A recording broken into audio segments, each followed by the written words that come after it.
Hello everyone, praise the Lord. सबको जय यीशु. Today we are going to talk about a very different topic which is called patience. आज हम लोग patience के बारे में बात करेंगे, यानी सब्र रखना कितना जरूरी है. Oftentimes we pray to God and our prayers are not answered. कई बार हम God से प्रेयर करते हैं और हमारी प्रेयर्स का उत्तर नहीं मिलता. इसके कई रीजंस होते हैं. Maybe we lack faith, यानी हमें फेथ की कमी है. और maybe we are not asking according to God's will. कई बार हम परमेश्वर की इच्छा के अनुसार नहीं मांगते. और maybe the time has not come, यानी हमारी दुआओं का समय नहीं आया है. और maybe our intentions are not good, यानी हम जो प्रार्थना मांग रहे हैं उसके पीछे हमारे क्या इंटेंशंस हैं, कई बार वो सही नहीं होते हैं. और maybe the thing is not meant for us, यानी हम जो चीज मांग रहे हैं वो खुदा ने हमारे लिए नहीं रखी, या फिर हमारी जिंदगी में सिन होता है. और maybe there is sin in our life. Because of these reasons our prayers are not answered.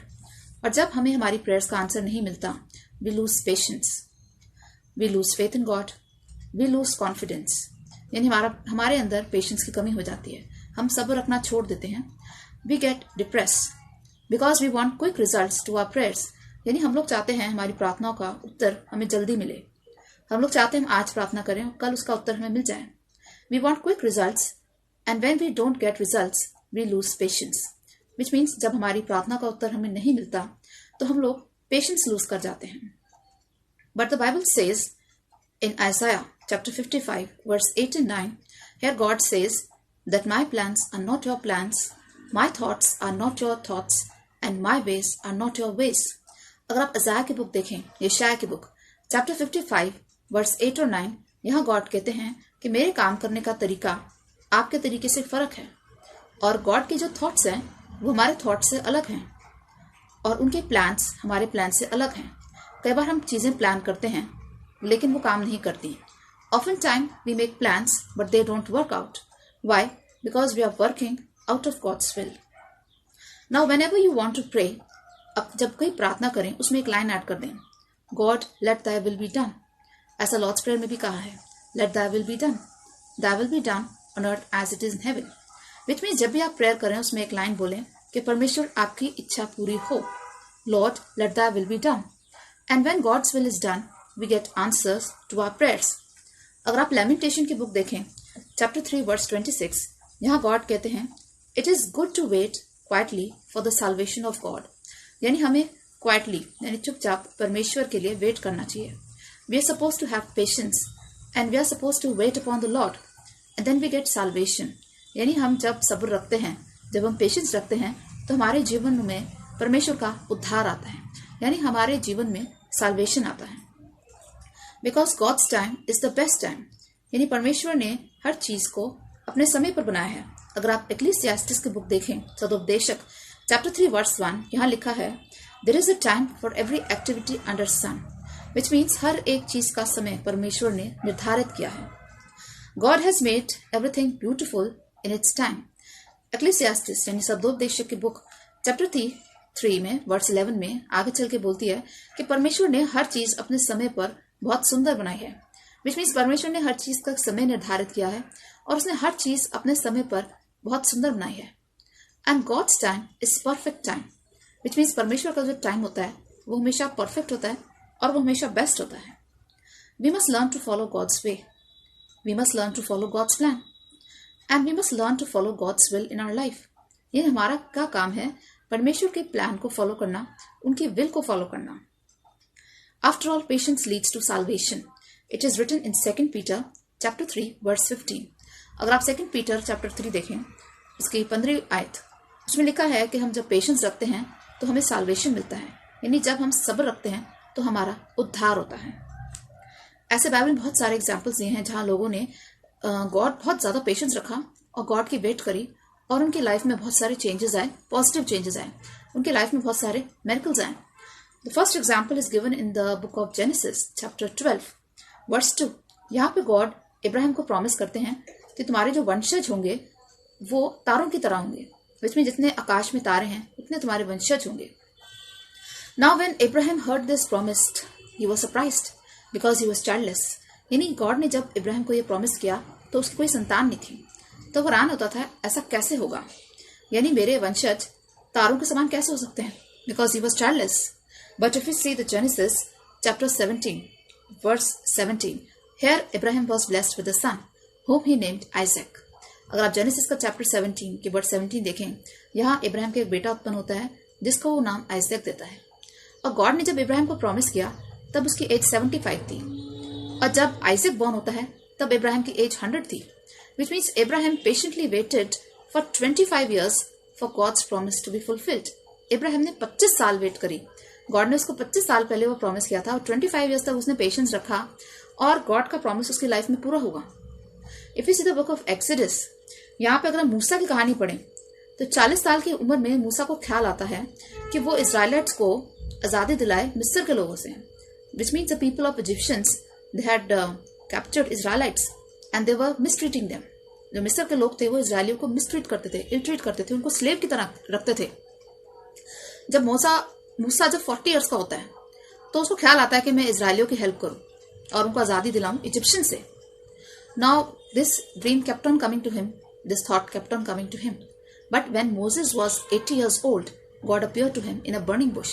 यानी मूसा जब 80 इयर्स का हो जाता है तब खुदा उसको बर्निंग बुश में दिखाई देते हैं और उससे बात करते हैं और उसको कहते हैं कि तुम इजराइल के लीडर बनोगे, यानी आप इजराइल को लीड करेंगे और इजराइल को मिस्र से आजादी दिलाएंगे।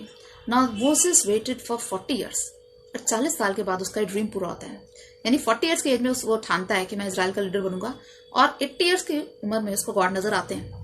For 40 years he waited for God's will to be accomplished in his life, and think how Moses was patient with God. अगर आप जोसेफ की एग्जाम्पल देखें in the book of Genesis chapter 37 to 50, यानी जोसेफ जो था, ही was very unfortunate. उसके जो भाई होते हैं उसको गुलाम की तरह बेच देते हैं और वो मिस्र चला जाता है, मिस्र में बेच दिया जाता है, इजिप्ट में। वहां की जो रानी होती है वो जोसेफ पे झूठा इल्जाम लगाती है और उसको जेल में बंद करवा देती है।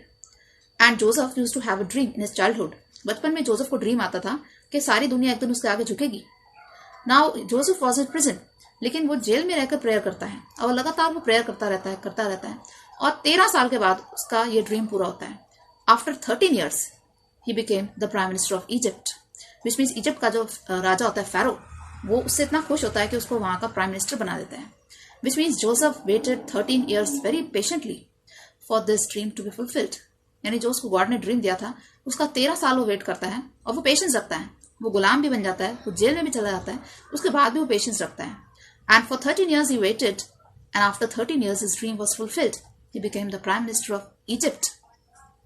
Think how patient he was with the Lord. If you see the example of David, अगर हम दाऊद का एग्जाम्पल देखें 1 Samuel chapter 16 verse 13, यहाँ पे दाऊद एक छोटा बच्चा होता है 15 साल का। उसके पास एक प्रॉफिट आता है जिसका नाम सैमुअल होता है। वो उसको ब्लेस कर देता है, उसको अनॉइंट करता है और कहता है कि तुम आने वाले दिनों में इजराइल के राजा बनोगे। Now David was a shepherd boy, वो गडरिया होता है, बहुत पुअर होता है। कुछ दिनों बाद वो एक बड़े राक्षस को मारता है जिसका नाम गोलियत होता है। उसके बाद वो इतना फेमस हो जाता है कि इजराइल का जो राजा होता है सॉल, वो उससे नफरत करने लग जाता है क्योंकि उसकी पॉपुलैरिटी सॉल से ज्यादा होती है। वो उसको पीछा करता है, उसको मारना चाहता है क्योंकि सॉल को मालूम था डेविड नेक्स्ट राजा है इजराइल का। Now David he hid in a cave, David जाके एक केव में छुप जाता है और डेविड को भी 15 साल लग जाते हैं इस ड्रीम को फुलफिल करने में। Which means David was blessed 15 years back by Samuel. 15 साल पहले उसका अभिषेक होता है सैमुअल के द्वारा और 15 साल वो इस ड्रीम को पूरा होने की वेट करता है। He waited very patiently upon the Lord, and after 15 years he was made the king of Israel. यानी 15 साल के बाद जब दाऊद 30 years का हो जाता है उसके बाद वो इजराइल का राजा बनता है। He also waited upon the Lord very patiently. There are many examples in the Bible about women who were very patient with the Lord. They were God-fearing women and they were spiritual women. They were very faithful with God and they were blessed with a child in their old age. अगर आप Bible देखें ऐसी बहुत सारी women के बारे में लिखा है जो गॉड के साथ बहुत फेथफुल थी, जो बहुत गॉड फेयरिंग थी और जो लगातार प्रार्थना में रहती थी और उनको उनकी ओल्ड एज में गॉड ने चाइल्ड की गिफ्ट दी। जैसे कि अगर हम बाइबल पढ़ें Sarah, Elizabeth, Hannah, these are famous women and though they were childless they were very faithful to God and they were very God fearing and they kept on praying and God blessed them with the gift of child in their old age. If you see the New Testament, अगर आप Luca की किताब देखें new testament में chapter 8 verse 43 से 48, यहाँ पे एक औरत होती है जिसको इश्यू ऑफ ब्लड की प्रॉब्लम होती है। वो 12 साल वेट करती है अपनी हीलिंग के लिए और उसको एक दिन जीसस दिखाई देते हैं तो जाके उनका कपड़ा पकड़ लेती है। There was a woman who was with the problem of issue of blood she just went to Jesus and she held the hem of his garment. और उसका फेथ होता है कि वो जैसे जीसस का गारमेंट पकड़ेगी तो वो ठीक हो जाएगी. उस लेडी ने भी 12 साल अपनी हीलिंग की वेट करी. She was very patient with the Lord. See the book of John, chapter 5, verse 1 to 15. यहाँ पे एक आदमी होता है जो पूल ऑफ बेथसेदा के पास बैठता था और वो 38 ईयर्स से बीमार होता है. और वहां पे एक रूल था कि लोगों को उस पूल में कूदना होता था और उनको स्पिरिचुअल हीलिंग मिलती थी, उनको फिजिकल हीलिंग भी मिलती थी, क्योंकि वहां का जो पानी था that was spiritual water, that was holy water. और जैसे ही माना जाता था लोग उस पानी में डिप करते थे तो उनको हीलिंग प्राप्त होती थी. But this man was paralysed and no one helped him to get into the pool. यानी ये आदमी पैरालाइज था 38 ईयर्स से और इससे कोई हेल्प नहीं करता उस पूल में जाने को. एक दिन जीसस इसको नजर आते हैं तो वो उनसे कंप्लेन करता है कि no one helps me to get into the pool. And he tells Jesus I am sick for the last 38 years. वो जैसे कहता है कि मैं 38 ईयर्स से बीमार हूं और जीसस उसको हीलिंग देते हैं, instant healing, which means that man also waited for his healing for 38 years and he was very patient with the Lord. He was blessed with the gift of healing. God works in mysterious ways. यानी परमेश्वर के काम करने का तरीका बहुत अलग होता है. God works in mysterious ways यानी परमेश्वर के जो काम करने का तरीका है उसको हम भाप नहीं सकते, उसको हम पहचान नहीं सकते, उसे कोई इंसान भी रीड नहीं कर सकता. Because God works in ways, he works in different ways which are very difficult for us to understand और to imagine. Here I would like to add a beautiful verse from the book of Isaiah, chapter 40, verse 31. It says, "Those who wait upon the Lord shall renew their strength. They will be like eagle. They will fly with wings like eagle." Which means जो लोग God की wait करते हैं यहाँ पे उनको eagle से compare करा है. यानी ईगल क्या काम क्या होता है? ईगल जो है वो जब उड़ता है तो अपने विंग्स को फ्लैप नहीं करता. ईगल सीधा अपने हाथ, अपने जो उसके विंग्स होते हैं उनको ऐसे खोल लेता है. And it source in air. Which means eagle जो है, it never flap its wings, it simply open its wings straight and it soars in the wind. Eagle कभी भी strength अपनी यूज नहीं करता उड़ने में, उसको उड़ने में मदद करती है हवा. Which means हवा के प्रेशर से वो अपने आप उड़ता है. It never puts any pressure, it never puts any energy in flying. यहाँ पे बाइबल कंपेयर करती है जो लोग गॉड का वेट करते हैं वो ईगल के समान है.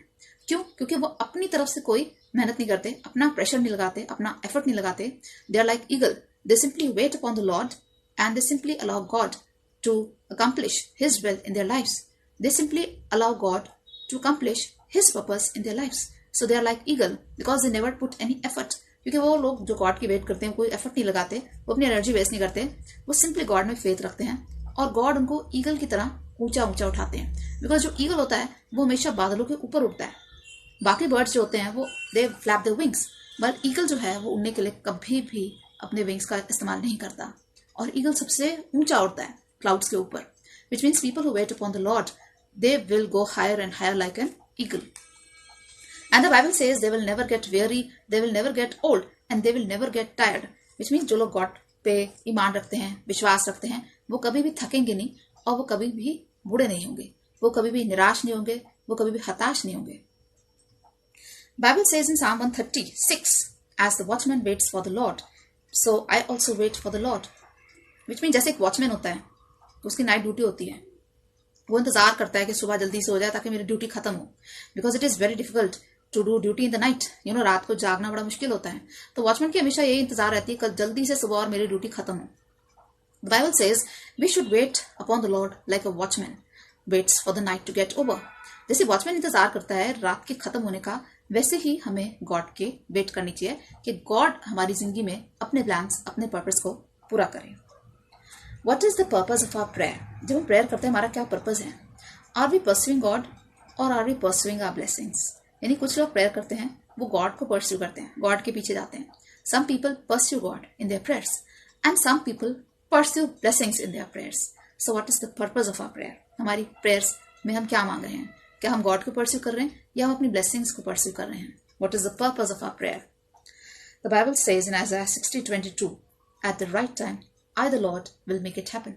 यानी बाइबल में गॉड कहते हैं कि सही समय पर मैं तुम्हें सब कुछ दूंगा. At the right time, I the Lord will make it happen. Which means we must learn to wait upon the Lord. Matthew's की बुक अगर आप देखें, वहाँ चैप्टर 6 वर्स 8 में लिखा है, Even before you ask, I know your prayers. यानी हमारे मांगने से पहले ही गॉड जानते हैं कि हमें क्या चाहिए, तो हमें इतना चिंता नहीं करनी चाहिए. Now why God take time to answer our prayers? Because God is preparing us for salvation. यानी गॉड हमारी प्रार्थना का उत्तर देर में क्यों देते हैं? क्योंकि गॉड हमें प्रिपेयर कर रहे हैं। किसके लिए? साल्वेशन के लिए। क्योंकि गॉड चाहते हैं कि हम लोगों का उद्धार हो, हमारे जीवनों में उद्धार आए, साल्वेशन आए। So God prepares us for salvation. He wants to give glory to him through our works, which means God अपने आप को महिमा देना चाहते हैं हमारे द्वारा, which means so that God's glory is revealed. God takes time to answer our prayers because He wants to reveal His glory to us. यानी परमेश्वर हमें अपनी महिमा दिखाना चाहते हैं, इसलिए वो टाइम लेते हैं हमारी प्रार्थनाओं का उत्तर देने में। There is a beautiful verse in Isaiah chapter 64 verse 4. It says, "No one has ever heard, no eye has ever seen a God beside you who acts for those who wait for Him." Which means किसी कान ने नहीं सुना और किसी आंख ने नहीं देखा, हमारा परमेश्वर इतना अलग परमेश्वर है, वो बड़ा हटके है, अलग परमेश्वर है, because he acts for those who wait for him. यानी परमेश्वर उन लोगों की हेल्प करता है जो उसका इंतजार करते हैं, जो उसकी वेट करते हैं। If you see the book of Hebrew chapter 13 verse 8 says, Jesus is the same yesterday, today and forever. अगर आप इब्रानियों की किताब देखें तो वहां लिखा है कि यीशु जैसा कल था वैसा ही आज है और आने वाले दिनों में भी वैसा ही रहने वाला है। यानी परमेश्वर जैसा कल था वैसा आज है, आगे भी वो वैसा ही रहेगा। God never changes. God never changes his nature. He is the same yesterday, today and forever. We must learn to wait upon God. We must learn to have faith in God, and we must learn to trust God. We must allow God to have His way in our life. We must allow God to fulfill His plan and His purpose for our life. For all this we need patience. इस सब के लिए हमें किसकी जरूरत है? Patience की। Then God will bless us abundantly. अगर हम पेशेंस के साथ रहते हैं तो गॉड हमें ब्लेस करते हैं। When we see nothing happening around us, when we see our prayers are not answered, we need a lot of patience because, as I said, patience leads to salvation. Often we ask small things from God, but God wants to give us big things. यानी हम God से छोटी चीजें मांगते हैं और God हमें बड़ी चीजें देना चाहते हैं। Because God is the owner of the universe. क्योंकि गॉड पूरे यूनिवर्स के ओनर हैं। He is the king of the universe, so he wants to bless us according to his status. यानी जो गॉड का स्टेटस है वो बहुत बड़ा है। He is the owner of the universe, so he wants to bless us accordingly. But we ask God for small things, and he wants to bless us abundantly. Here I would like to add another verse from Jeremiah, chapter 29, verse 11. यानी यहाँ यिर्मयाह की book में chapter 29, verse 11 में God कहते हैं, I have plans to prosper you, not to harm you, but to give you a hope and a future. यानी मेरे पास बहुत सारे प्लान्स हैं, योजनाएं हैं, आपको अच्छा फ्यूचर देने के लिए, आपकी हानि के लिए नहीं, लेकिन आपको एक अच्छा फ्यूचर और अच्छी होप देने के लिए। Which means I have plans to prosper you, to give you a hope and a future. I would like to pray for all of you. Heavenly Father, we come before you with our prayers. We pray for every viewer who is watching this video. Bless them abundantly. Help them to fulfill all their desires and dreams. Enable them to understand your plan, your purpose, your will for their life. Enable them to pray according to your will. Heavenly Father, we pray for all those who are suffering from physical ailment. Heavenly Father, bless each one with supernatural healing. Bless each one with the gift of Holy Spirit. Bless each one to come in communion with you in prayer. We give all glory and honor to your name. We ask this prayer through Jesus Christ our Lord. Amen. I hope you are richly blessed by listening to this message. Take care. God bless you. Bye-bye.